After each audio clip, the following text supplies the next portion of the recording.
Welcome back to After Hours, guys, with me, Jimmy Thistle. It's bank holiday weekend. I'm in recording this because I'm doing some. I've got to do homework. I'm studying to be sober coach at the moment. Hopefully, going to be setting up Thistle recovery coaching very, very soon. I'm doing it with the amazing Janie Lee Grace. She is my sober coach trainer, and it's been a remarkable kind of insight. I have studied a lot over the nearly 6 years that I'm sober, but just to learn even more and little nuances and insights into life coaching and sober coaching has been remarkable. So it is a bank holiday weekend, but unfortunately I'm kind of stuck in doing this and doing some editing as well with Simon's episode. So Simon's on the podcast this weekend, and I'm not complaining. I love doing this. But it's just a bit of a shame that the weather is so nice this weekend.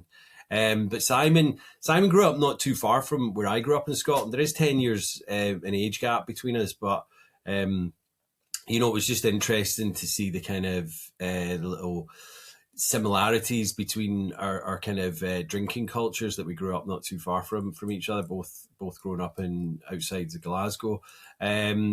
He had a lovely, loving family. Didn't really go without, like as he said, they weren't minted or anything like that. But he was loved and he grew up. But it just started, drinking with mates at the weekend from about 15, 16, and that kind of just transpired. He got a really good job at 16, so he was out earning money.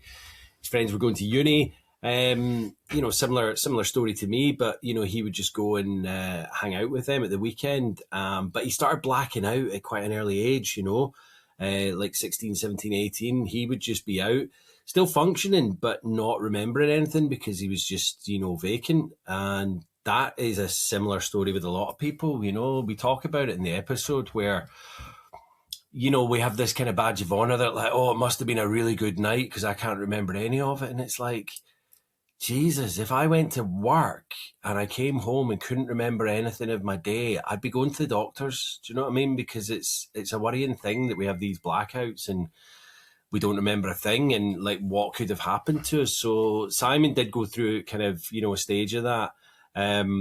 Started having a bit of sobriety periods at 28.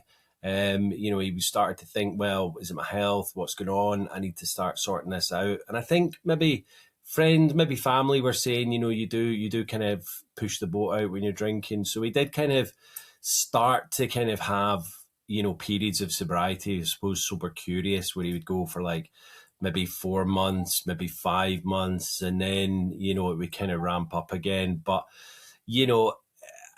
his drinking did get worse before he got sober.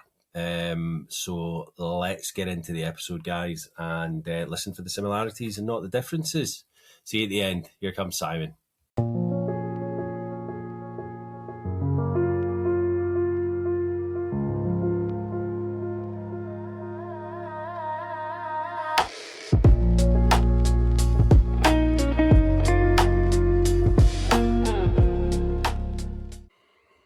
Simon, welcome to After Hours, mate. How are you today?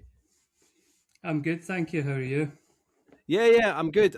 I'll just tell the listeners that there is a wee bit of a 2-second delay or something like that. So just so they're aware of it, but I'm sure it'll probably sort itself out as we go along.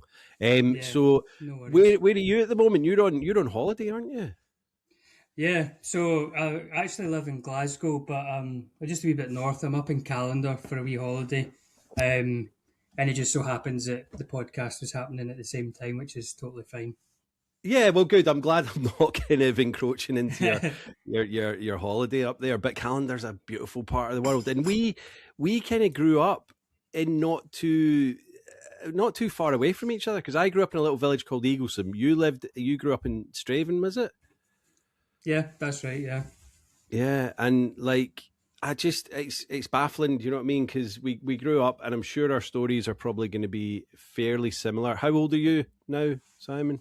I am 36 now. 36. So there's 10 years difference. So I'm interested to hear what growing up around the south side of Glasgow was kind of like, in your kind of generation. So let's take it back, mate. Tell us about your childhood. Where you grew up. Obviously, we know, and when you had your first drink. We'll take it from there. Yeah. Yeah, no worries. So, um, I guess my childhood was like quote unquote normal. It was like Mm. I had a really good mum and dad, had a really good upbringing. Everything was like we didn't have like the hugest amount of money when we're growing up, as probably most families in the west of Scotland in the 90s. Um, but it was a really good upbringing, and we didn't go without no like small T or big T trauma. It was like pretty normal, Hmm. if that's a word we could use for it. Absolutely, yeah, yeah. I mean, like that's the thing. I've kind of delved into my past, and I'm like, did my parents splitting up when I was 6? Was that like a big T? Was that a little T? All of these things, and do you know what? Like, I had an idyllic childhood. Like you, we didn't have Yeah, oodles of money. You know, it was my mum get remarried, and we kind of grew up, as I say, in the south side of Glasgow. There wasn't like oodles of money about or anything like that. But we never went without, and me and my brother, we both had a happy childhood. We were out, playing in the fields or, out till yeah, the street lights came on. All of that kind of idyllic childhood, aye, which it's a lot worse now, I think. Do you know what I mean? I'm not going, oh, in my day and all that. But I think, parents have to be a bit more cautious about letting their kids out and where they're going and doing all that. yeah, I don't know about you, but I had a lot more freedom growing up than I think, like, even my step. We're on the Isle of Man, so the Isle of Man is kind of pretty safe. But, yeah, when I was living across, it's like the kids, they're dubious about where they're going to go and what time are they back and all that stuff. So, yeah. yeah. No, that was the same for us. It was pretty much like get out the house, come back when the street lights come on. There was not really any sort of like, well, you couldn't be in constant contact because we didn't have mobile phones or anything Yeah. growing up. And Yeah. there was just that faith that you'll come back in when the street lights come on. Absolutely. Like, get back for your dinner in the weekend and then go out, Aye, and then if the street lights are on, you're back in. And that was yep. it. So what was it like, kind of, when did you have your first drink? What was your kind of teen years like? Yeah, so my first drink was probably like aged 15 or 16, Hmm. which is again normal for the Pretty west of standard. Scotland. I know a lot of Yeah. people maybe started drinking a bit earlier, but I was just sort of 15, 16. And actually, I can remember like it maybe like growing up, actually, like, do you know, maybe like your mum or dad would give you a beer, but it was like a tiny bit of beer and the rest was like lemonade. Aye, like Um, what a wee shandy, but not even like a proper aye, shandy. aye. Aye. It was just lemonade. Um, Yeah. but my first drink, me and my pal, we got like a quarter bottle of vodka each at like 15 or Jesus. 16. Do you know what I mean? Straight on It's the like hard you're stuff, setting Simon. I know.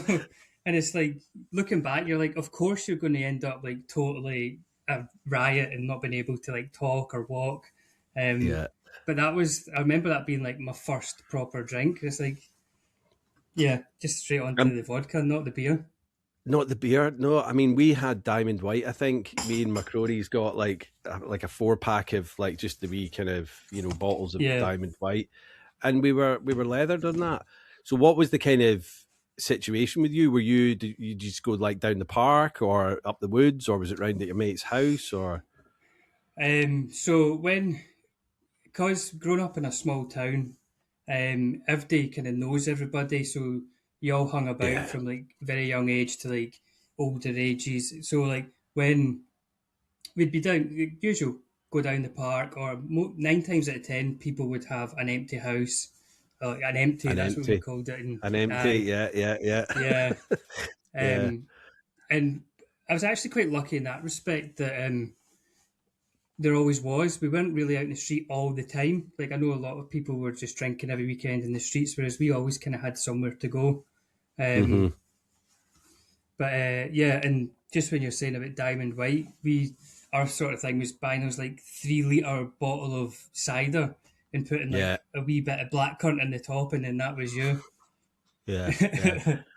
I mean, um, it's there's so many similarities because like there was obviously, like, growing up in Eaglesham, there was definitely the shadier people. Like, we knew them, but they were definitely hanging out down at the park, doing pretty much what we were doing, but like out in the open. Do you know what I mean? Not really Yeah. caring what people were thinking, possibly causing a bit of trouble. Do you know what I mean? I'm not wanting to point fingers or anything like that, but Hmm. we kind of kept ourselves a bit more remotely, maybe round someone's house, maybe an empty, or up in the woods. Do you know what I Yeah. mean? Because we weren't really getting involved in like fights or anything like that, although that was going No. on with other groups.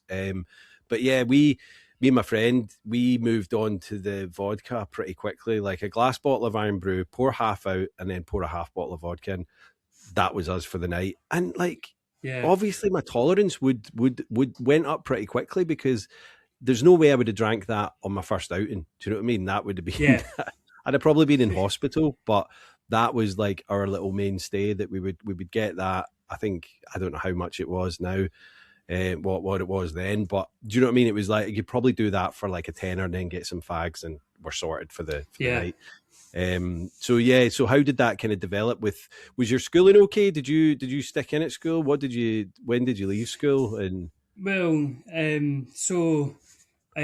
probably one thing to mention is that it kind of fits into my story is I had the sure. same friends growing up all the way through primary school, and then when I went to high school, I sort of gravitated towards what I perceived as the cool group, or who I thought I was cool. Aye, aye. Um, but with doing that, I changed my friendship group, but I never really felt like I truly fitted in with that group. I was Mm-hmm. always kind of on the peripheries. So that's kind of, as we go through my story, kind of part of it. But yeah, school was fine. I was quite good at school, but I never really put in as much effort as I should have. Mm-hmm. Um, and throughout that time, as we were saying, just like parties at the weekend and stuff like that, not really. I could have been more engaged with school, but I just wasn't that bothered, which sounds It's a terrible.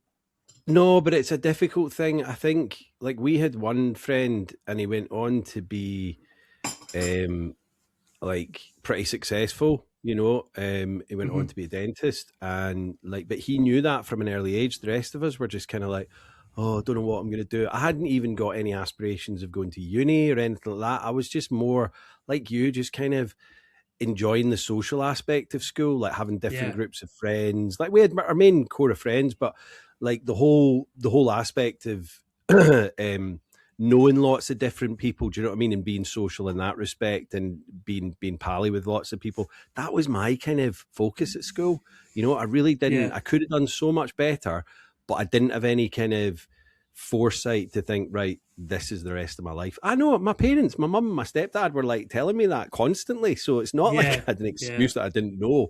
But like, yeah. And do you think, going back to what you were saying earlier, do you think that the alcohol gave you a bit more confidence to feel more involved in that group of friends rather than being on the peripheries? Yeah, 100%.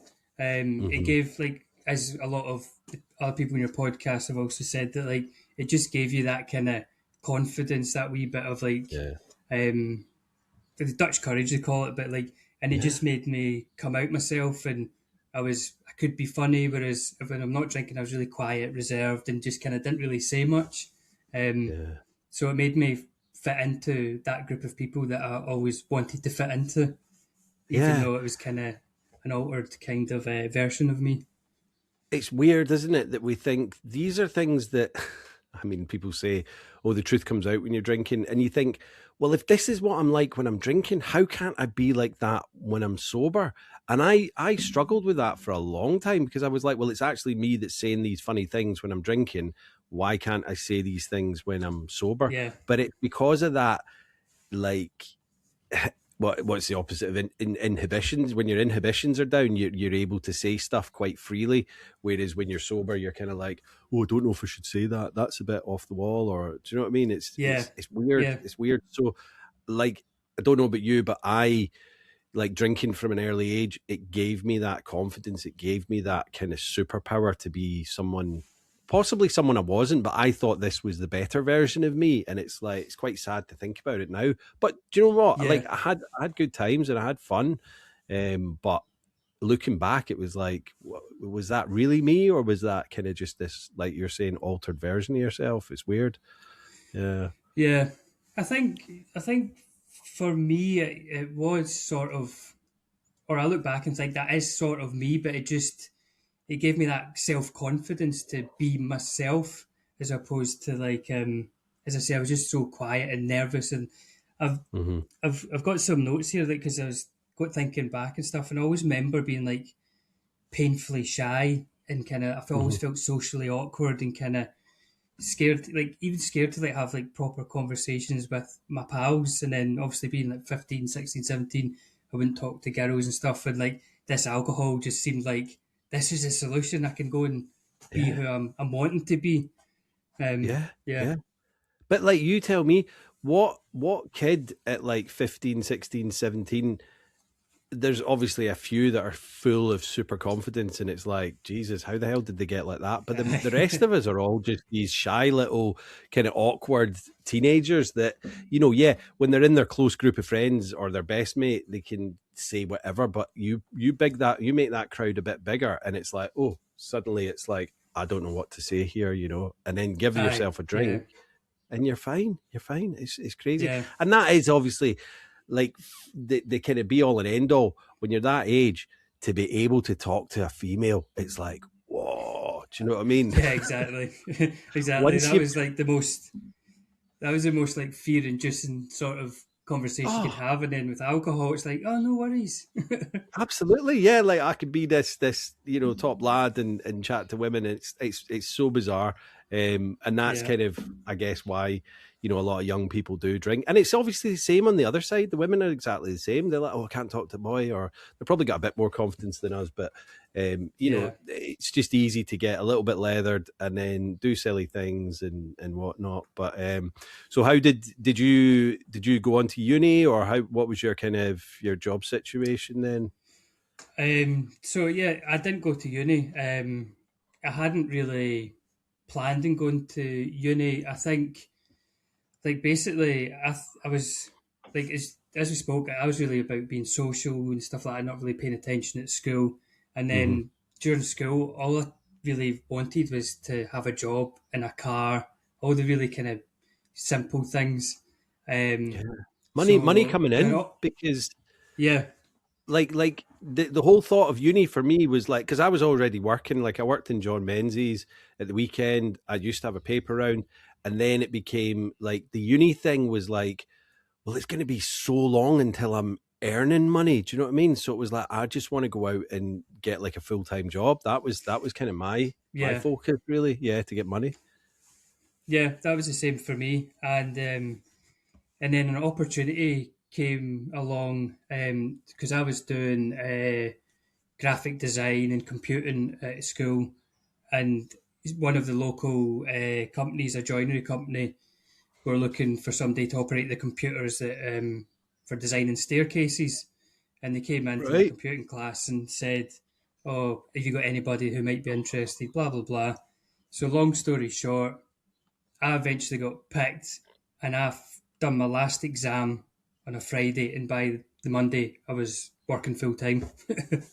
Wow. Wow. And that sounds Yeah, like, do you know what I mean? It's not like just coming out of there and going working in a shop, which obviously there's nothing wrong with. I mean, that's kind of what I did for a bit. But you've gone yeah, into what looks like, a career path, a progression yeah, and doing yep, that kind of thing. Yeah, yeah. yeah. It's definitely that's what I seen in it. It seemed like a proper job. Like in my Yeah, eyes, it when I was 16, I was only 16, and I thought, oh, this looks really cool. I'm designing yeah. stuff, and like, yeah, so Yeah. And then obviously with that comes like, obviously money, a car. And then did you like move out of your folks' home anytime soon after that, or did you stay with them for a bit, or? no, I stayed with them. So during that time, all my other friends did go to uni. So say Hmm. for age 16 to about 21, 2021, Hmm. they were doing the uni thing. I was working, but I was staying at home, and then I was sort of doing the uni socializing with them. So like as you spoke about before, Freshers Week and all the kind of parties that come with that. So that was like pretty regular sort of situation for, as I say, from 16 to 21 of just the same sort of partying, going to do my job, party, going to do my job. Yeah, and still obviously keeping in touch with your schoolmates, because like I was the same. I'd go and sleep on. I remember one of my mates. He lived in Halls, up at the west end of Glasgow, and it was like we'd go out to all these Freshers Week things, and I would just literally hunker down on the floor in his halls. Do you know what I mean? No blanket, no pillow or anything. I think I maybe nicked one of his pillows, but it was just just crash out, and that went on for. Yeah, at least the first year. I mean, I know it was Freshers Week, but I'd go and join them, like, through the weekends and things like that as well. Because some of our mates had gone away for uni, so he was still close to home. So I would then go and see him. But I totally hear you. And then what about like your colleagues? Did you go out with them much at all, or? No, I didn't. Because although I was working for a joinery firm, you had the yard with all the joiners, and then I was sort of in this wee room with a computer designing the staircases. Right. And so I didn't really socialise with them out with the work environment. It was just sort of like I'd done my job and I went home. Yeah. Although there was one time I remember they had like a Christmas do. Maybe I was like still 16 or 17. And of course, I got totally wrecked. I was like the drunkest person there. And I'm pretty sure that my boss had to phone my dad to come and pick me up. So that was that. But I mean, you're 16, so it's like if they've taken you out to a restaurant or a bar or whatever, and obviously they know you're not old enough to be drinking, so it's kind of, I would put it on them. That's on them, Simon. That's not your fault. That's not your fault. It's not my fault. Not your fault at all. So how did it then kind of develop through your kind of 20s and working life? How long did you stay at that company for a while then, or? Pretty much that kind of period I was saying, 16 to 20, 21. Oh, right, yeah. What I would say is throughout all that time of going out with my pals in the uni and stuff like that, I became very aware that my drinking was, again, normal for like West Scotland uni, but I was one of those drinkers that I could keep on drinking. I would black out, but I would never be sick or be falling about or like falling asleep. I was one of those people who would black out and just things would just keep on going, and I would be totally unaware, which is almost quite a... Well, it's worrying because I was exactly the same, Simon. It's like you go into autopilot because you're still doing things. People tell you what you've done the night before, and you're like, and then you I didn't always get home, but that was mostly if I went to a mate's house or whatever. But I would still be, I'm saying compos mentis. I'm compos mentis to them, but actually I'm checked out. Do you know what I mean? Because I'm waking up the next day and I'm like, what the hell happened? Do you know what I mean? It got to about 10 o'clock and I'm like, don't remember anything after that. And they're like, oh, we stayed out till like 2, 3. Then you came back, you crashed on the floor, blah, blah, blah. So yeah, it's worrying into it. Yeah, it's quite scary because like you've said, people would tell me, oh, we've went and done this and that. And because I blacked out, I thought, oh, did I just like go to sleep or like fall over somewhere? But like, no, you had a full night and you were totally fine. And you're like, not a recollection at all. Yeah. Like going to the bar and getting drinks. And I was obviously drinking more than my mates or whatever. But yeah, I'm like you. When I heard the word blackout, I thought blackout meant passed out. But blackout is where you're still functioning. You're still doing the night, but your brain's gone. It's switched out. It's gone. It's gone to bed. So So obviously, did you? I mean, was this like quite a regular occurrence then? Pretty much most weekends, or? Pretty much most of the time. I'd been told like by my dad and mum from a very young age that I just didn't have that off switch. I would just, if I had, like loads of people spoke to you about, like, it wasn't just like, don't get me wrong, there was times you could have a few drinks, but most of the time, once you'd started, you're like, this is me until early hours of the morning. Pretty much every time, there wasn't like very few times was there an in-between kind of thing. So yeah, it was Yeah, because Um, like with me, like if we were going out and we were going out Friday night, say it was like Glasgow or wherever else I moved to, it was like if we're going out on the town, a couple of beers in a pub and then going to a club or whatever. Like that was me. That was it. I was not gonna go, well, I'm only gonna have 5 drinks tonight and then I'm gonna go home before 12. Nah, if I was out, I was out. Do you know what I mean? And that's kind of all bets are off kind of thing as to where I was gonna end up. I didn't have a kind of thought process like, right, I'm going to save this money for the taxi home, or I'm going to, it's just yeah, madness. Do you know what I mean? aye, yeah. That was pretty much me.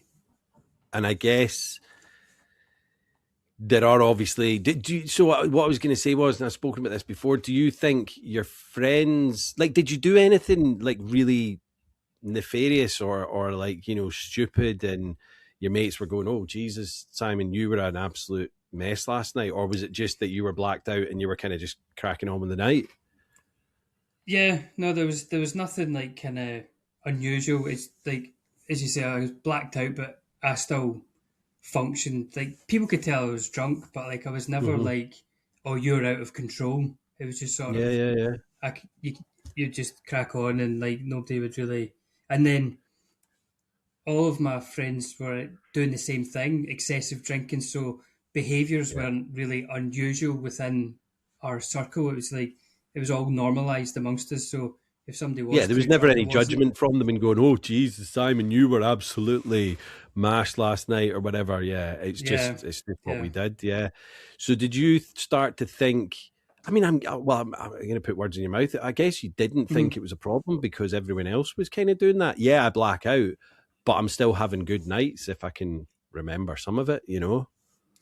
Yeah, yeah. And it was totally normalized. And if you didn't remember the night, it was almost like, oh, that must have been a good night. But Yeah. you don't remember it, so like it was a total like not valid sort of point. It was just like I don't know why that was a thing. Like the less you remember, oh yeah, you had a good night. I'm like, I doesn't make know, it's sense. like a badge of honor, isn't it? Like, oh, Yeah. and I did wear the badge of honor that I like. I don't think I was ever sick with alcohol until sometime in my 20s. And then even then it wasn't like that then started happening. It was like a one-off thing because I could just drink and drink and drink, and I never really passed out like you were saying earlier. So it was blackout, but then I'd be like, oh yeah, yeah, really good night last night, and I can't remember any Yeah. of it, but it was obviously a good night because my pocket's empty and I've only got like some shrapnel left. It's like Yeah. must have been a good night. Yeah. Yeah, it is scary. So, how did that kind of then develop through your 20s? Like, did your mates then, once they finished uni, what was kind of the score then? Because you're obviously, did you move on to a different job at that point then? Yeah. So I moved on. I started. So I lost my job in the financial crash. So like when all the Ah, businesses were kind of shutting down, um, yeah, yeah. and I went from 5 days a week to 4, 3, 2 days a week working, and then Mm. I started at Historic Scotland as a stonemason, Oh, um, nice. which was quite lucky. As my cousin, he worked in that industry, and he says there's a job coming up, so I started there, an apprenticeship, um, and also got into like my first proper relationship. Hmm. So through that period, so I was with Historic Scotland for 11 years, but through the apprenticeship and the relationship with that woman, the drinking sort of slowed down a wee bit because we Hmm. were in a relationship. We moved into rented flat and stuff like that. We had like a little kind of life going, and Yeah. then because we didn't have to go, or I wasn't going out with my friends so much, the drinking actually sort of slowed down a little bit, so it wasn't like Uh-huh. as aggressive, I suppose. Yeah. Was Um, she a drinker as well, but not like massively yeah, going she out was. every weekend? Yeah. Yeah, we'd have a good drink ourselves, like in the flat, or if we went up to see family or whatever. But Hmm. occasionally we would go out, but it wasn't like that relentless kind of Friday Saturday. Sometimes even a Thursday Friday Saturday. It kind of slowed down to like one night at the weekend or whatever. So Well, it you're doing wasn't you're doing the right as thing, bad. Simon. You know what I mean? That's the kind of you're probably about 21, 22 at this point, maybe, and then you're kind of almost settling down and doing the right thing. That's what most people kind of do, don't they? You know, they get a girlfriend and then they kind of move in together, and then they're like, right, we're gonna, you know, I'm gonna calm my drinking down and all that. So yeah, so what kind of happened after that then? So I think around about 2015 is when that relationship ended. So then obviously I was single again, and actually at that point most of my best pals became, just randomly, we all became single at the same time basically. Right. And then it was like, so now we're, I don't know, say I was like 24 then, so it was like it all kicked off again, everything ramped back up again. We're all single, we're all going out. Yeah, because you're going out on the pool, you're going out in the city, and do you know what I mean, to find ladies that you can talk to and whatnot. Yeah. So that's when it kind of ramped back up a wee bit again, and then 2016, 2017, we'd done loads of music festivals, and we actually worked, me and my best pal, we actually worked some of the music festivals. So obviously that's like long weekends or long weeks of drinking and kind of. What were you doing at the festival? Were you kind of security or? No, two people we know run like a wee clothing kind of shop, and they do the festival runs every year. So because we're both single, we're like, oh, we'll get on that. But like that's just, we've done loads of festivals that year, and it was just sort of, or those 2 years, and it was just sort of like, it's almost like party years. There was loads of parties, loads of late nights. It was sort of a bit relentless, I suppose, at times. But you're in your 20s, Simon, and it's like, well, what, you know, like there's no harm in that. You're getting like almost like free tickets to festivals. You know, you're kind of there for the weekend or whatever. And as I say, you're in your 20s, so like, why wouldn't you be doing that? You know, you're single. Yeah. You got your mates around you. What's kind of, you know? So were you drinking at the festivals as well, or were you kind of keeping that on an even keel because you had to work as well? Lots of alcohol. I think you've just froze, I think. Oh, are you there? I hear you. That's you back. Yeah, we're back. Can you hear me? Aye. I can hear you. Well. Sorry, I just said, so were you working at the were you drinking excessively at the festivals, or were you kind of keeping an even keel because you were working? I would like to think it was an even keel, but no, probably not. Because there was loads of late nights. I mean, I suppose. As well, so like. Yeah. I was going to say, I suppose you're during the day at the festival, keep a lid on it. You know, you're selling clothes or whatever, and then in the evening, you know, you can just go hell for leather type thing. Yeah. What I would say is, like, throughout those 2 years and stuff, there was still definitely that no off switch, and just kind of once you were going, you weren't stopping, and it was like, I guess I had a really good 2 years, but that's when I started realizing that I just can't. Once I'm going, that's it. And that was.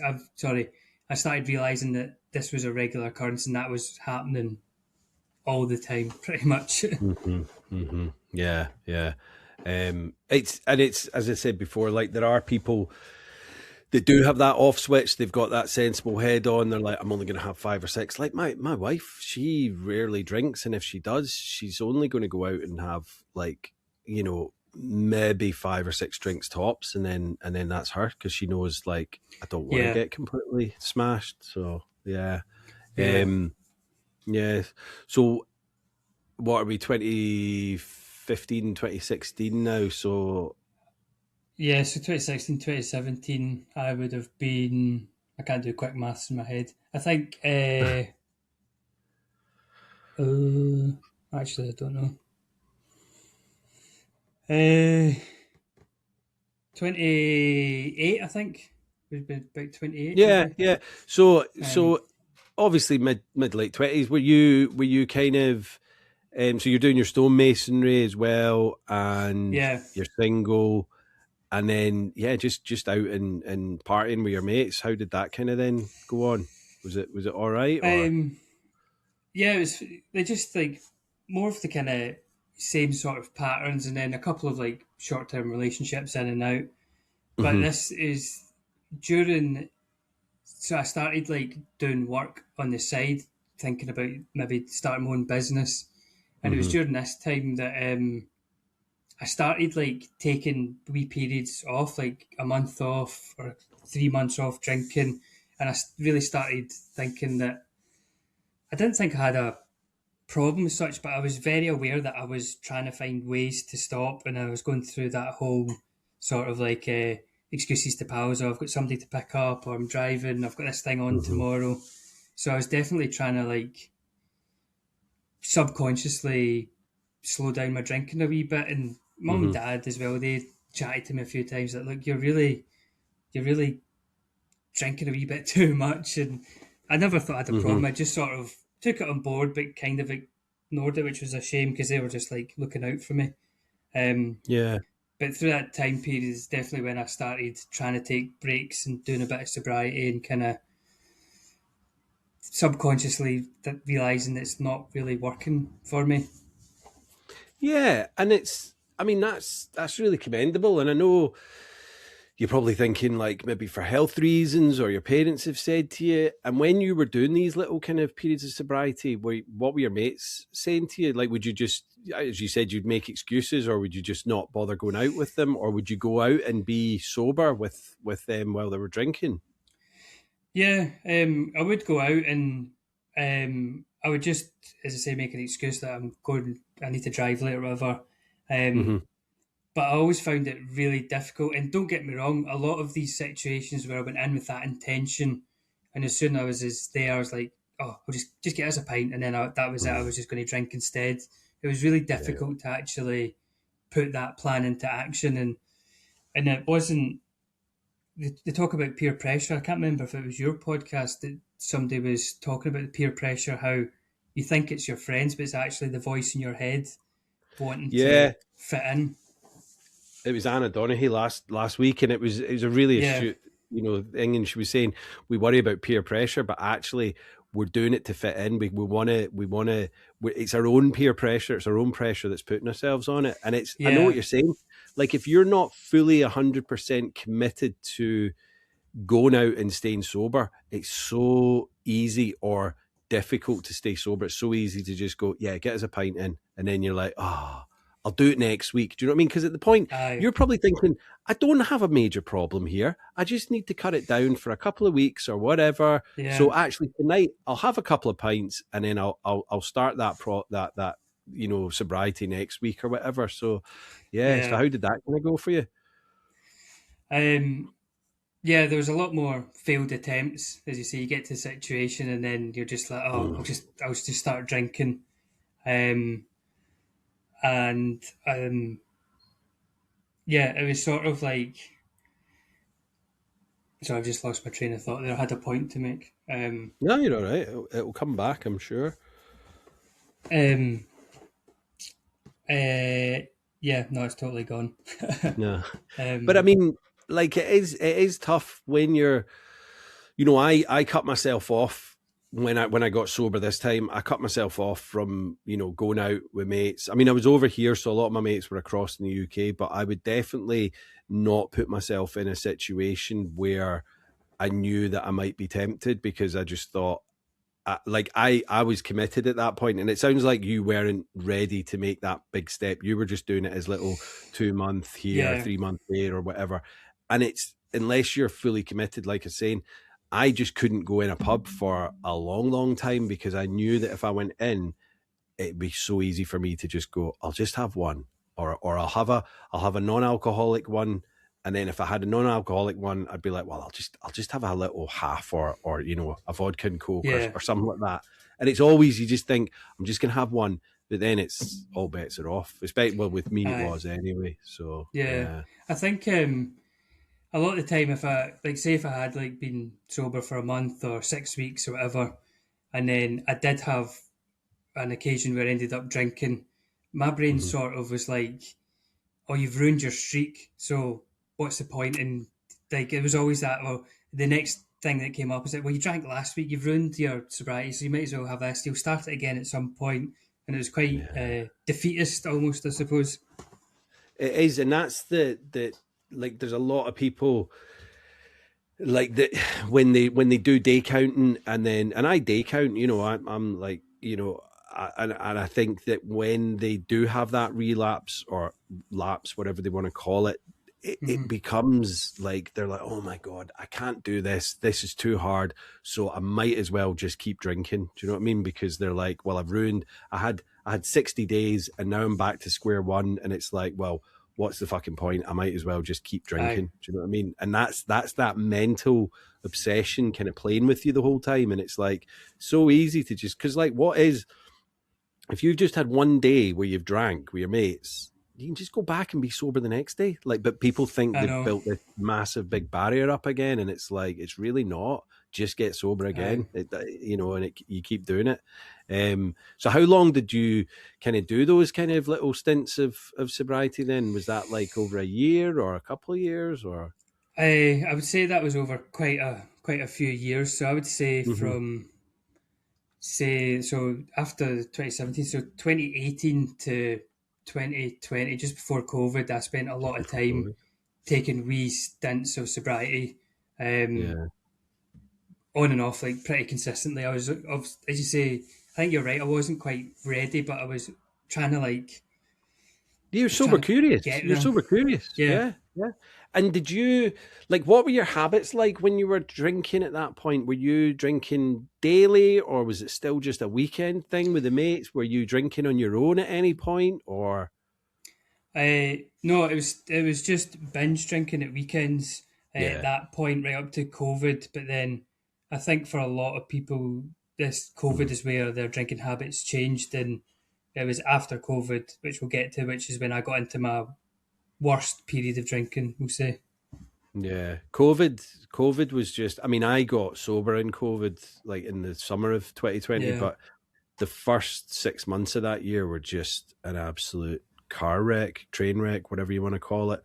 And I think so did you have your own place? Were you living on your own at this point when COVID hit? No, so I was back out with my parents at that point, and just in the January of 2020, so just before COVID, is when I met my wife, Katie. So we had like a couple of months of dating, and then in March, COVID, obviously the lockdowns and stuff that happened. But then because of the lockdowns, you couldn't, you had to make a decision of where you were going to stay. So if you were going to go to someone's, you couldn't go in other people's houses. So I made the decisions like, I was going to say there was all these bubbles and whatnot, and you had to make your bubble, and it was so sorry. You made your decision to. Yeah, so me and Katie decided like, why don't you come over to my flat and like stay in for a wee while, and we can both like, because we'd only spent like 2 months together, or it was right at the start of a relationship, so we're like, why don't we do that? So I think in the May of 2020. I moved in the lockdown, and then we've lived in that flat ever since. Right. Okay. And so how was your work? Did you get furloughed, or? Because I know you were saying you were doing a bit of kind of your own business on the side of that, but how did it happen? What happened with? Well, first of all, how was your work okay? Was your work not being affected by your drinking at this point, or? No, my work was fine. Like, obviously, people would have like the odd Monday off and kind of feeling like crap and kind of not really performing as they should. But it was kind of okay. But it's when it was COVID, I wasn't furloughed, but most of the guys were furloughed, and I was still able to go about in the lockdowns and do some site checks and stuff like that. Right. And because there was a lot of downtime, this is when I was drinking quite a lot as well, because like loads of other people, that there was just not, it's just one of those things you could do, like it was just, there was nothing else to do basically, so that's what you done in COVID. And it was an amazing summer that year, do you know what I mean? It was crazy, sunshine all over. So yeah, and I guess like when you were at home and with Katie, was she a drinker as well, or how did your kind of habits Yeah. go with COVID? So she was a drinker at that point as well, but she was definitely less of a drinker than I was. Mm-hmm. And we were still getting to know each other and stuff at that point as well. Yeah, So it was quite fun. It was kind of the honeymoon kind of phase, yeah, and yeah, yeah. so it was kind of, yeah, it was all right. Uh, but yeah, so I through when I wasn't furloughed, I started working on the side and started to put in the steps for starting my own business. Mm-hmm. Which so I left that job in 2021, and that's when I started my own business. Mm-hmm. Um, and my drinking after COVID or the lockdowns, my drinking had kind of ramped up quite a lot at that point. And then I think Mm-hmm. starting a business and the kind of stress and the kind of relentless effort you need to put into something like that, and I was using alcohol as a stress reliever, basically. Yeah, yeah, Um, yeah. I mean, what a time to set up your own business. Lots of people are furloughed or out I of know. work, and you've jumped ship from your company, and then you've set up your own company. So I mean, good on you for that. But I can imagine the stress and obviously you're just in a new relationship. You're living together. Yeah, You don't want to come home and be like, oh, go and do this, and you know what I mean. It's easy. It's that instant gratification to come home, have a couple of cans or four, and just settle down for the evening. Do you know what I mean? And it's yeah, like, okay, you're yeah. probably not getting leathered every night, but it's No, it's. So how was it? Did it kind of creep up, and what were your kind of, I guess, like kind of red flags that you thought I'm drinking too much? Was Katie starting to notice it, or? yeah. So Katie started noticing it. It was starting to creep up exponentially, I would say. Mm-hmm, And then in 2022, that's when it really got bad. I was like, I thought when I started my business, I thought, oh yeah, I'm great. This is really easy. I'd booked loads of work and I was getting through it. But then 2022 was like the reality of like running a business and delays and difficulties, and yeah. I just wasn't coping with the stress at all. Um, Mm-hmm, I suppose up till this point in my life, I was quite lucky and like I was quite passive throughout my life, and nothing really stressful ever happened. And it was the first, which is sounds terrible. That was my first proper stress, but like I've never had to cope with it. I've never had to put in the mechanisms to deal with any of my mm-hmm, emotions in that respect. And mm-hmm, and I just every night there was a wee Tesco just behind the flat, so I'd finish my work, grab some cans, come into the house, and as you say, mm-hmm, it was never like anything crazy, maybe like 4 or 5 cans of beer, but it got to a stage in 2022 where that was every day without doubt. mm-hmm. And then because because of the stress and stuff like that, at the weekends when I wasn't working, it was just all bets were off. Katie Yeah. was noticing I was just getting too drunk. My mum and dad were like, this is getting, you're quite visibly like just out of control a little bit." Mm-hmm, Um, mm-hmm. so it ramped up. Well, as we discussed through my life, it's creeped up throughout my life, but that's when it Yeah, just yeah, yeah, really found a new level. yeah. Because you're using it as a coping mechanism at this point. Do you know what I mean? This is your little savior that you think, and I'm going to say the word think. You think it's relieving the stress, even though it's actually, it's dulling your clarity. It's making you feel sluggish, and you're not able to. And I don't just mean you. I mean anyone that's drinking quite heavily. They're not able to cope with stress. We think it's a coping mechanism, but actually, things just start getting on top of us because we're not equipped to deal Yeah. with it because we're feeling like crap all the time. And when you were coming home, was were you drinking those cans on your own, or was Katie having like a glass of wine, or was it just kind of you drinking? I think Katie would occasionally have a glass of wine or whatever, but she also just through her own choices just decided to stop drinking so much, like Yeah. probably in like kind of end of 2021, and Hmm. she'd maybe have the odd glass of wine here and there, but she So yeah, we always drank in our presence. She'd maybe have a glass, but I wasn't drinking on my own. Although, as it started to Although ramp up, you are drinking on your own, because even though you're with someone, you're still the only one that's drinking. And I know it's yeah, weird. It's weird. We think, well, I'm not just drinking on my own like some alcoholic, but actually you kind of are, because the other person's not. You know, you're not doing it as a kind of group or whatever. And you were saying about your kind of parents. Would you go up and visit them for dinners or something, and then you'd be kind of getting a bit drunk in front of them as well, or was that? no, it was more sort of so like because I was now living in Glasgow and running a business, we probably wouldn't see each other as often. So it'd maybe be like somebody's birthday, or we'd go away Mm-hmm, for the mm-hmm, weekend.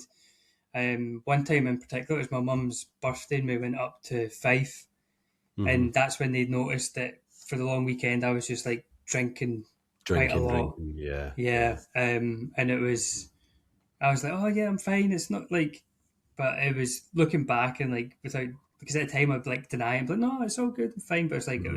it was a lot. It was a lot. Yeah, yeah. And I think, like, you know what you're saying, like Katie just to kind of decided to kind of not stop drinking completely, but, you know, kind of calm it down and all that. That's the kind of normal thing to do, like when we get into our kind of 30s and, you know, I suppose 40s as well. But it's like, you know, we want to start taking care of ourselves, but a lot of people don't, and a lot of people just keep kind of drinking. And it's that whole thing. It's like, I've had a good day at work, I'm gonna have a drink. I've had a bad day at work, right, I'm gonna, you know, dull my senses with this booze. And it just kind of, you know, as you say, it's kind of been steadily creeping up, but then it just kind of gets to kind of almost a tipping point, which is where it did for me many times, but I just kind of kept on kind of creeping it back up as well. So Yeah. what was there kind of like a rock bottom moment for you, or did you just kind of get sick of Katie and your parents Um, going, what, oh, you're drinking too much, you know? no. So like it, as I say, it really ramped up, and then there was occasions throughout that year where we'd go to some event, and then we'd be going home, and I would not very often, but like there'd be a time where I'm like, I'm just going to go in this pub and have a couple more pints, and Mm. Katie would go home, and that's when it kind of took a bit of a. I know you're saying about not really drinking on your own, but like that's when I was doing it on my own, and it So wasn't you're like going into, sorry to butt in, but you're going into a pub.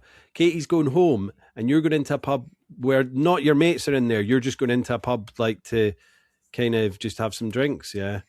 yeah, yeah. That only Yeah. happened a couple of times, but that was Yeah. like Yeah. quite like this is not good behavior. It's kind of Yeah. like it's kind of getting a bit worrying, and Yeah. uh, yeah, it was just kind of it wasn't great at all, to be honest. And No, if in because terms of it's. I like, mean, that is a kind of a warning sign, and I'm just saying that because I would do that from quite an early age. I had no problem with going into, you know, a spit and sawdust pub or wherever and just going up to the bar and ordering drinks. But then looking back, it's like, you know, I maybe had a girlfriend at home or whatever, and it was like, why was I choosing to be in a pub full of strangers rather than being at home with my loved one? Do you know what I mean? It's just that I weird kind know, of thing, but it's because you get that call from it, and it's like, you know, for you to have recognized this before that got any worse is just so commendable, man. So yeah. well, So sorry, you were I saying. wouldn't, you're saying commendable, but without like a gentle nudge for my wife to like get this sorted out, I Yeah. probably would still, well, as I was trying to get sober numerous times, but I'd probably still dip in and out of it if I didn't have that kind of reasonable voice to say, look, this is just not, this is getting a bit kind of dangerous territory with you, the way the habits around your drinking and stuff. It wasn't really, I definitely needed that kind of push to make a change. But yeah, Because it can become quite, I guess the word's maybe incremental, like when you're living with someone and then you do this little thing, like maybe going to the pub and she goes home, and then you do that a couple of times, and then that becomes a habit. And before anyone's really said anything about it and said, what's going on here? Why are you doing that? And do you know what I mean? If it just becomes the norm again, and then suddenly it's like Thursday night is your night that you go down the pub and speak to these weird strangers that you've just suddenly become friends with. Do you know what I mean? It's like little things that happen over a long period of time then suddenly become the norm. And before you know it, that's kind of your life. And you're like, when did this, do you know what I mean? When did this happen? And why am I not spending more time with my future wife or whatever? It's weird. Yeah. It's so bizarre that like alcohol could, as you say, like, because I love Katie and like, but it made me want to go and sit in a pub when she's up the road, and like it's really interesting how, because now I would hate to go and do that. I'd much rather spend time with Katie. It's just alcohol can really isolate you and kind of make you, I don't know.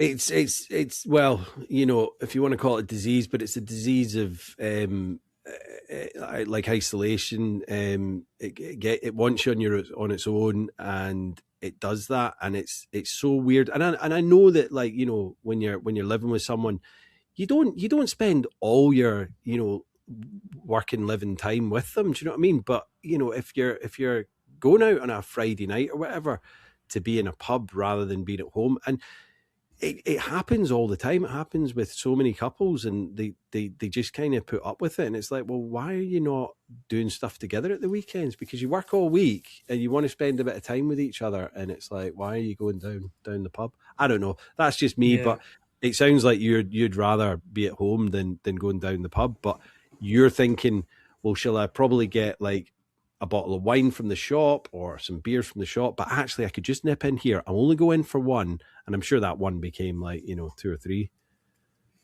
Yeah. It did. And then off the back of that 2022, that's so that's my point. So I also became aware that, because running my business, I don't work through the winter months, so I'm off December, January, February, because we can't work in that weather. So coming to the end of 2022, I says to Katie, is like, I need to stop drinking this winter, because if I don't, everything that's happened this year is just going to exponentially get worse because I have nothing else to do. And that's when I took 3 months off.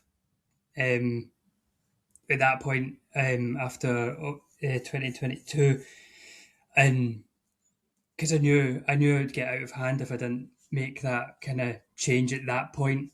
And then after that, so say come February, March, whatever, my drinking had pulled right back again. Like, still, whenever I went out, wouldn't have that off switch.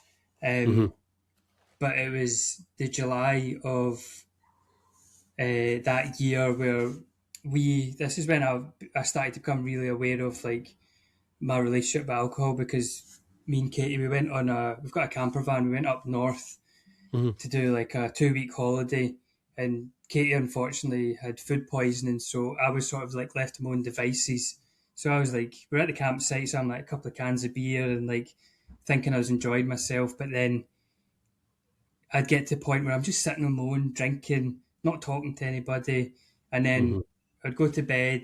I'd wake up the next day. I'm like, oh, let's not do that today. It's like, there's, you know, beautiful Scotland. It's nice weather. Let's do something different. But then later on, I'd have a couple of beers, and that cycle happened throughout that holiday.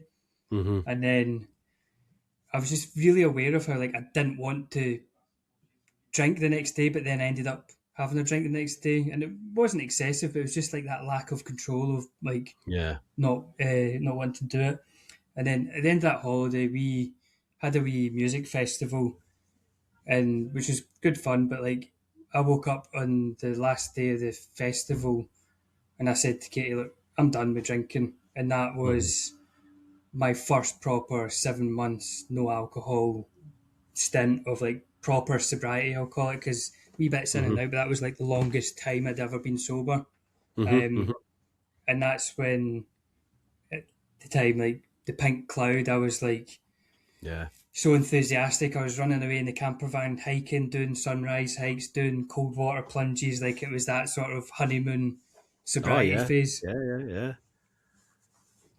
And did Um, did you just, well, I'm guessing you just cold turkey it, and did you do any, you didn't do any meetings or anything like that? You were just like knock on the head and then doing all these other kind of therapies like cold water therapy and that to help you along?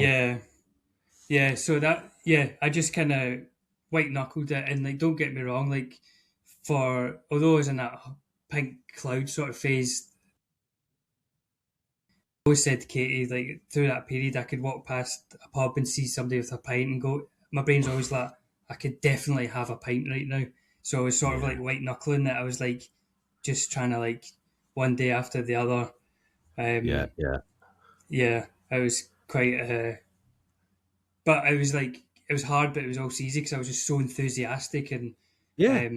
but what I would say is, though, during that period of sobriety, I never, or up to that point in my life, I'd never done any work on myself. I'd never done any therapy. I'd never tried to understand myself more.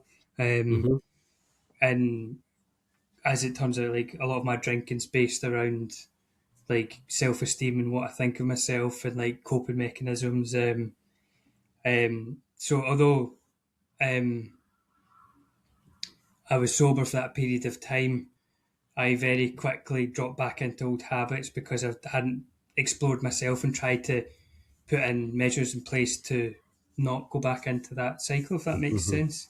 Yeah, absolutely. If you're not doing the work and not working out why you think you're drinking in the first place, then it's very easy to slip back into old habits. It's all very well white knuckling it and doing lots of, enthusiastic things and all that. But if you've not got to the kind of root of what was causing it in the first place, it's like, boom, have one. And also, if you've done 7 months and you're thinking, I'm feeling great, I'm fitter, I'm going out hiking, I'm doing this cold water therapy, my Yeah. girlfriend, wife is, loving having this sober person. You're thinking, I don't have a problem, so I could probably just go out and have a couple of beers. And that's the Yeah. complacency, isn't it? Yeah.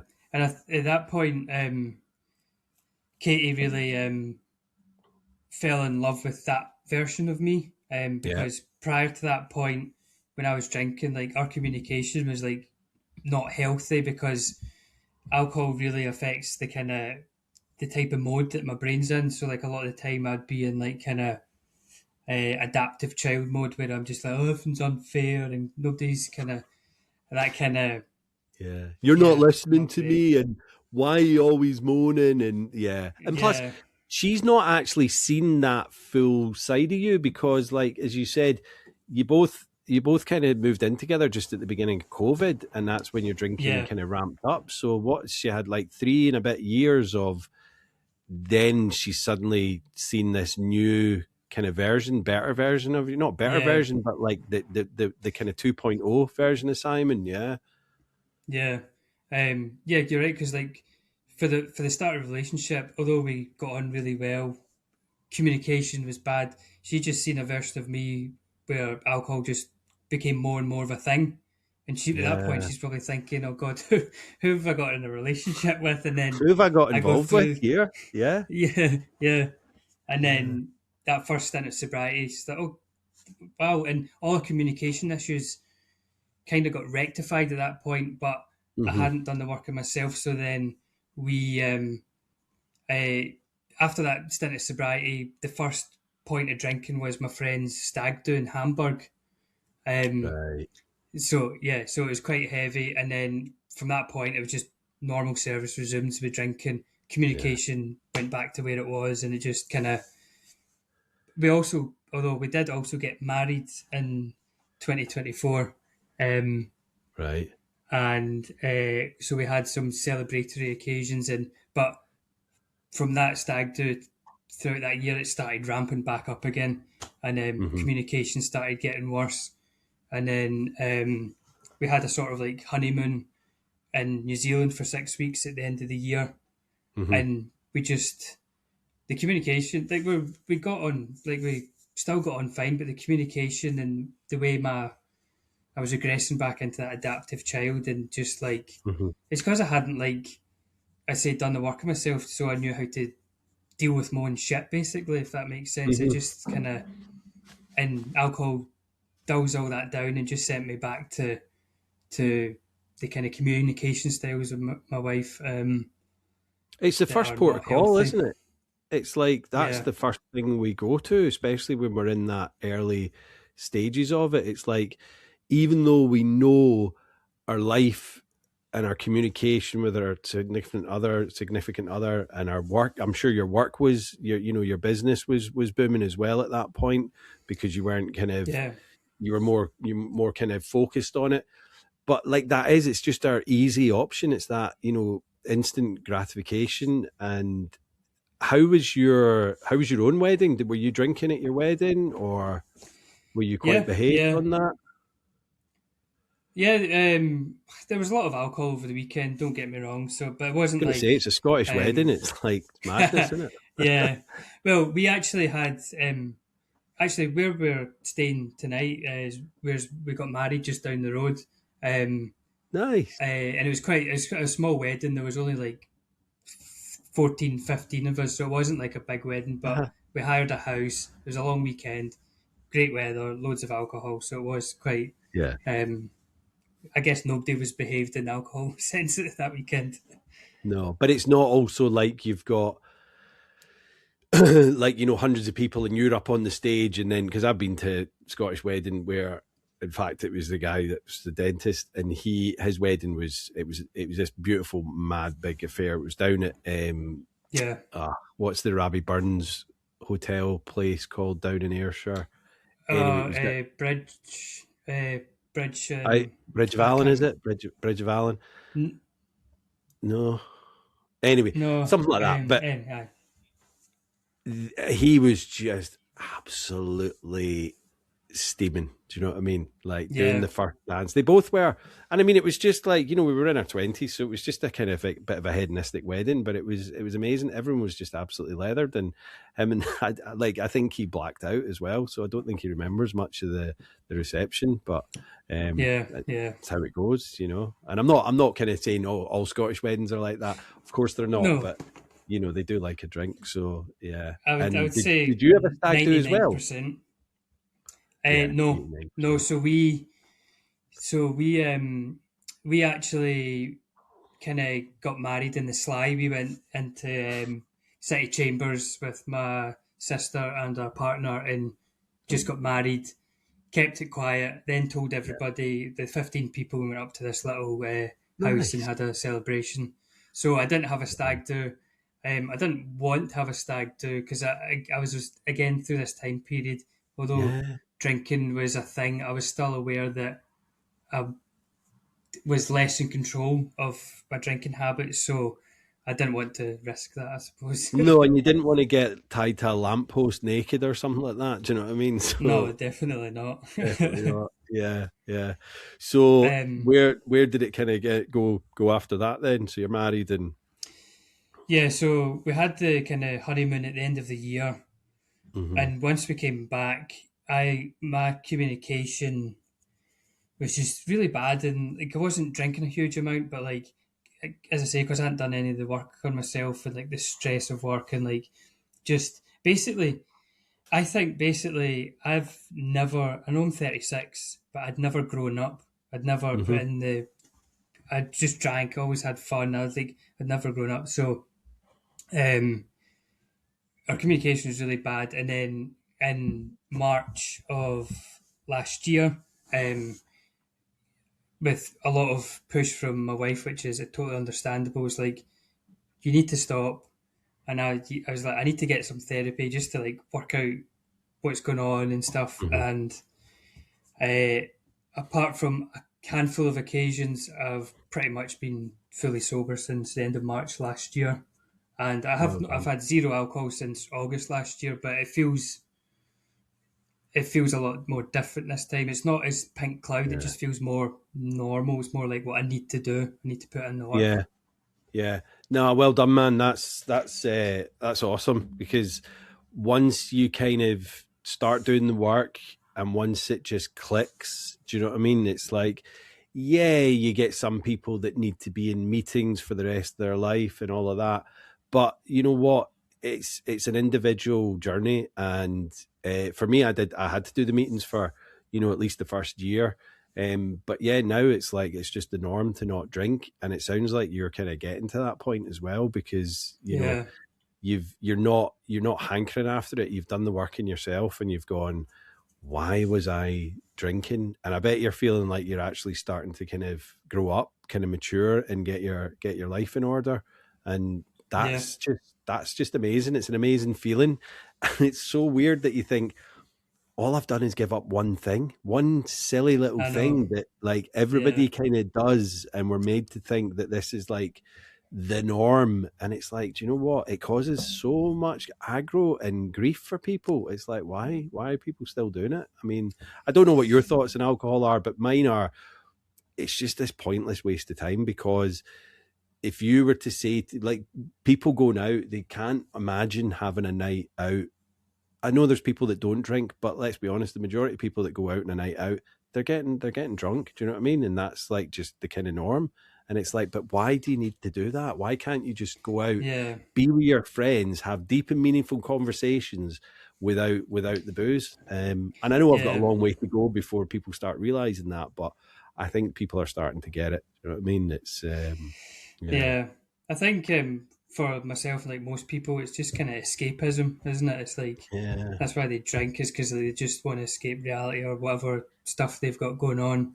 Because life is hard. Life is hard, and not every day is pink cloud like and full of happiness and joy.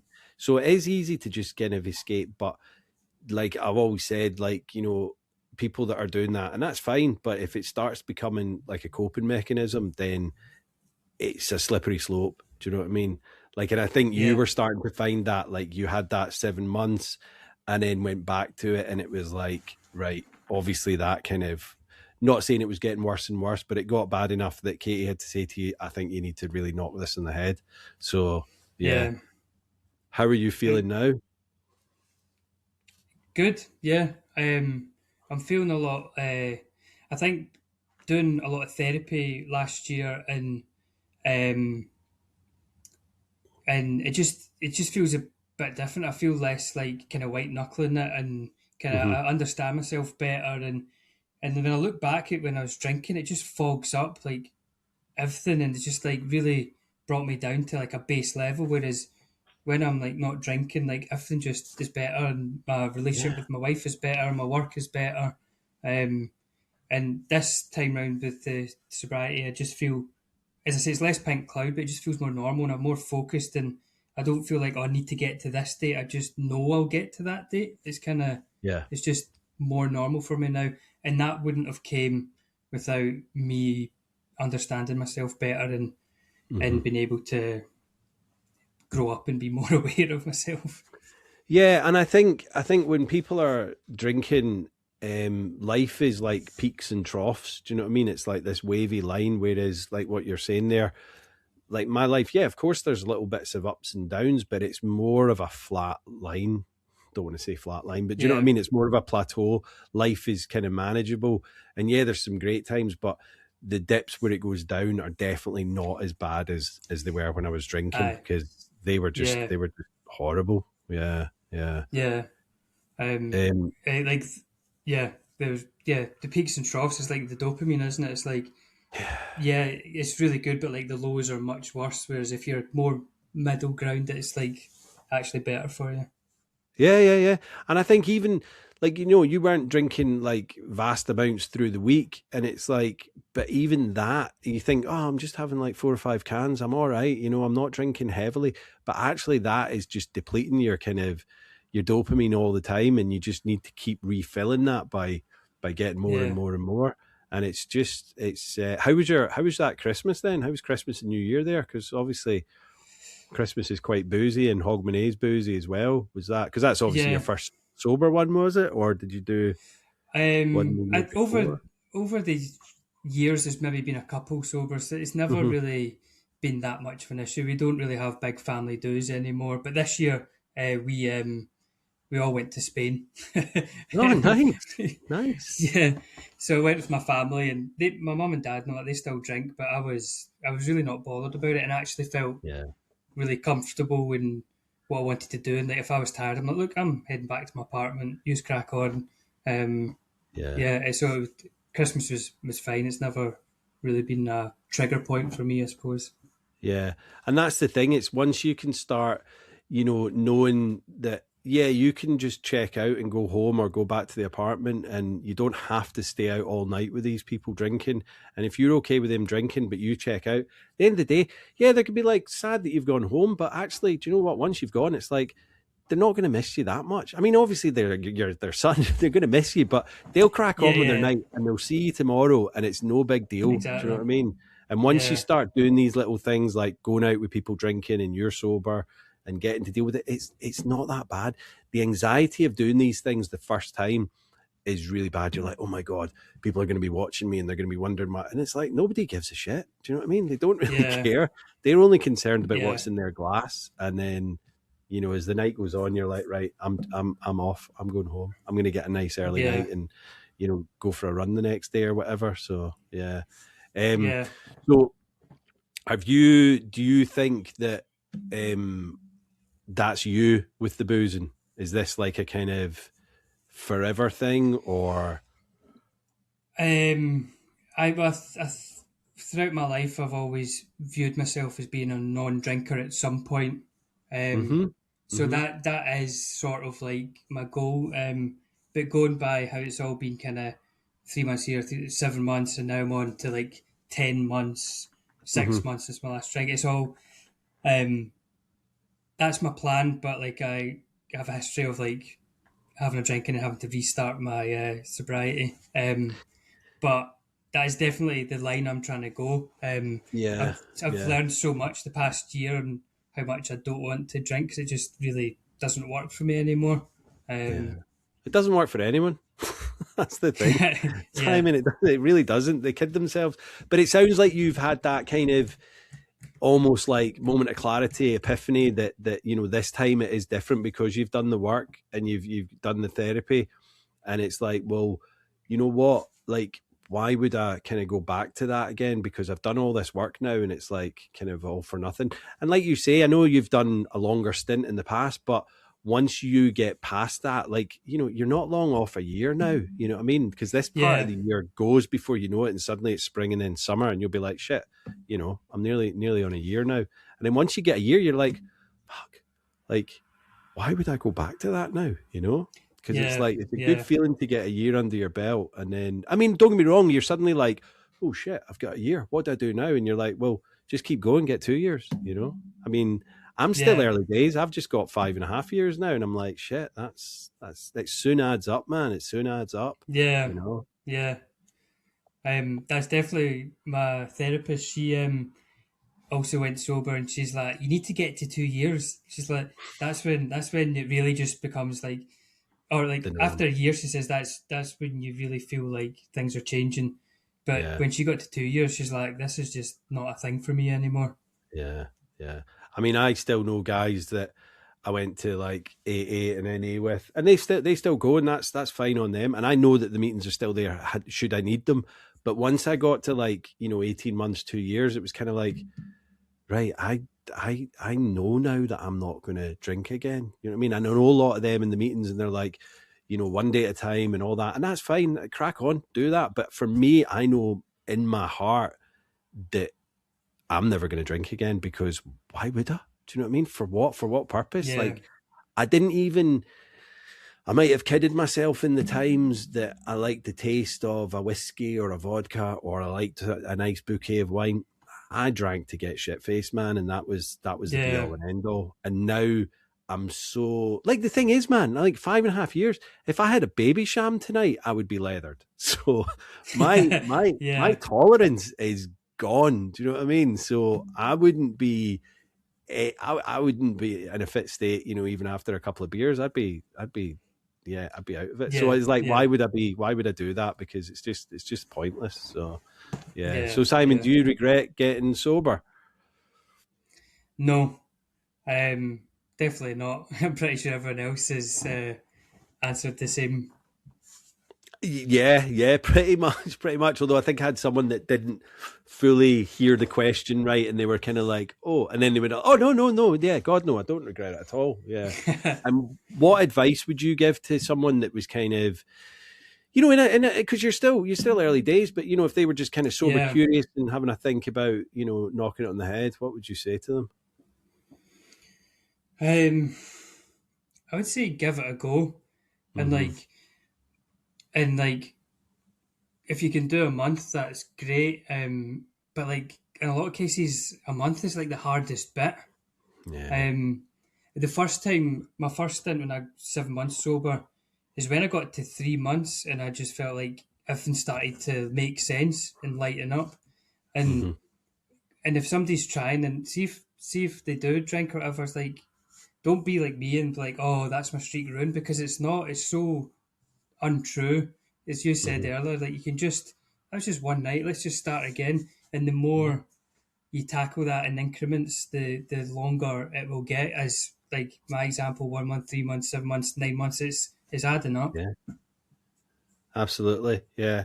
And I think that's the thing. Like, I mean, I always say to people, like, dry January or whatever is not long enough. Like the first month is definitely the hardest, but then once you get to 3 months, that's when the magic happens. That's when you start feeling better. Your skin's better. You got more money in your Yeah, pocket. You're like, right, life is good. But yeah, getting past that first month is definitely the hardest. And I think a lot of people will have been white knuckling dry January, and now they're into yeah, February, they'll just be back to their old selves. And it's like, why have you started drinking again? Do you know what I mean? If it was tough to do it in January, which it shouldn't be tough if you don't have a problem, then why are you going back yeah, to it? So, yeah, but yeah. that's for them to work out. So yeah. Have you got any recommendations, Simon, for like either a book, podcast, or a film with to do with recovery? Um, I think one of the biggest things for me was Andrew Huberman has a podcast. He's a neuroscientist, and he's got a Oh yeah. podcast episode about alcohol and the effects on the body and brain, or something along those lines. And I Uh-huh. listened to that before my first sobriety, and like, so it's all scientifically backed, and it's like the effects that alcohol have on the body and brain, even from like the littlest amount of alcohol, was just such an eye opener. It's so Right. damaging, and Yeah. even like how your brain fires. Like if you have like a couple of beers at the weekend, for a period of time after that, the brain just isn't quite firing as it should, and you think you weren't even drunk, you weren't even hungover, but that was Hmm. just like one part. But the that was just like such an eye opener for me, and like it's don't get me wrong, it's like 3 hours long or something, but it's so Yeah. interesting to the ins and outs of it. Yeah. No, I'll definitely listen to that. Andrew Huberman, was it? Yeah. Yeah, yeah. Yeah. Yeah. It's quite an undertaking to listen to, but it's just so interesting. I found it very interesting anyway. Well, I mean, I put on podcasts and audible books when I'm at work because I'm a gardener, so I'm just like there, Yeah, cracking on with my day and just having that in my ear. So I'll definitely listen to that one, and I'll put it on the show notes as well. Where can people find you if you want people to follow you, mate? yeah. Well, I've got a Instagram page which is semi-quiet at the moment, but it's like Uh-huh. Simon.soberish or Simon Yeah, Sober. I can't remember. I'm sure it'll I come think up, it's or you Simon can add it to Soberish, the. but I'll put it on the Yeah. I'll put it on the thing, mate. Yeah, I because was very active in the first sobriety stint, and now I've been in this, I'll probably have to start posting about my life again. you will, mate. You will, mate. People will be like, right, because that's the thing. Like, I mean, I've had people on here that are like, longer time than me, and I think I had a girl last year. She must be coming up on a year now as well. But like, I want to get people on that are just early days. This is why, like, I reached out to you because I want to get people from like an early day so that because I think people coming on my Instagram or listening to the podcast and they hear someone that's like 5 years, 10 years, they're like, "Oh my god, that's insane. That's so unattainable." Yeah, Which it's not, but actually hearing someone like yourself that's like, it's coming up for 7 months, coming up for 9 months as well. That's what they want to hear because they want to hear the real and raw story of like what it was like. Like I had my Instagram from day dot from when I got sober. So like going back yeah, all through my posts, you can see like the kind of journey that I've been on. But obviously that was like Yeah. 5 years ago now. So it's good to get people that are just there at the forefront and doing it, man. So Yeah. really I appreciate it, think man. it might be. I think it's quite confronting for some people if somebody's got like 5, 6 years, as you say, like, oh, I'm never going to get there, and they sort of Yeah. like, it just seems like a bit too much of a jump for them, I suppose.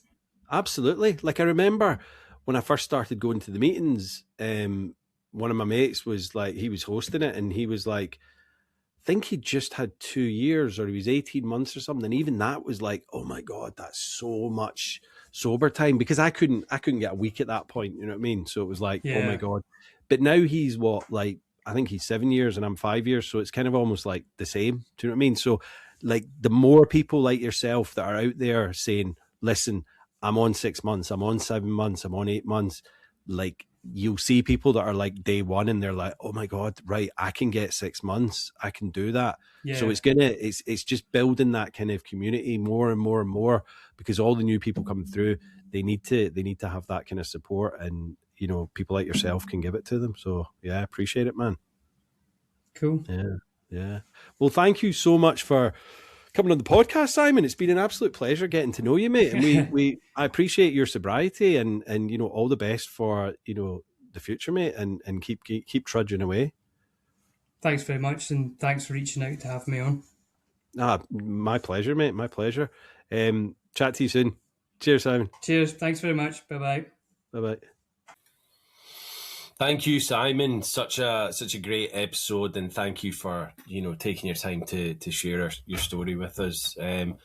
You know, it was tough for Simon because, you know, he was just doing what everyone else was doing, and you know, to start having his family and his future wife to kind of say, you know, your drinking's kind of getting a bit out of control here. And then with COVID, like so many other people, we just, you know, we went hell for leather because there wasn't much else to do.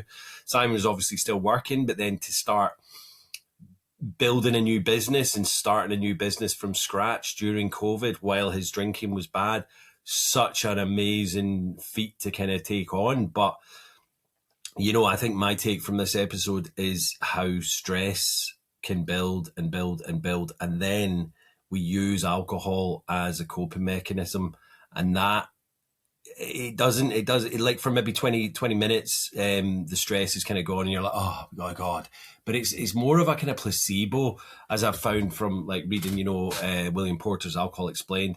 It's a placebo effect, and also Annie Grace mentions it in this Naked Mind. I put my teeth back in. She and William both say that it, like, you know, we think that we're getting this kind of, you know, elixir and this calmness and this stress reliever when we drink it, and we're so looking forward to it. And then when we have it, it's like, oh my God, yes, I feel better. But actually, it's purely placebo effect there, because it's a poison and it's anesthetizing you. So you might get a tiny relief, that placebo effect for 20 minutes, but then you're just drinking and drinking, and that just compounds your stress. And then the next day you're guilty and you've got the shame for doing the drinking, and it just builds and it builds and it builds. But for those like 15 to 20 minutes that we think we're getting a relief from the stress is what we look forward to all day. So once you take that out of the system, out of the equation, you know, your stress levels will go down without a doubt. Like, I promise you that. It's not about, you know, you've got to get over the first couple of weeks, maybe the first 4 or 5 days, depending on your drinking habits. But once you get past that, like Simon did, life just opens up. You know, he was out hiking, like, you know, going cold water swimming, and his wife like almost fell in love with him all over again because she hadn't seen this side of him. And that is just the power of, you know, giving up alcohol, and it's amazing.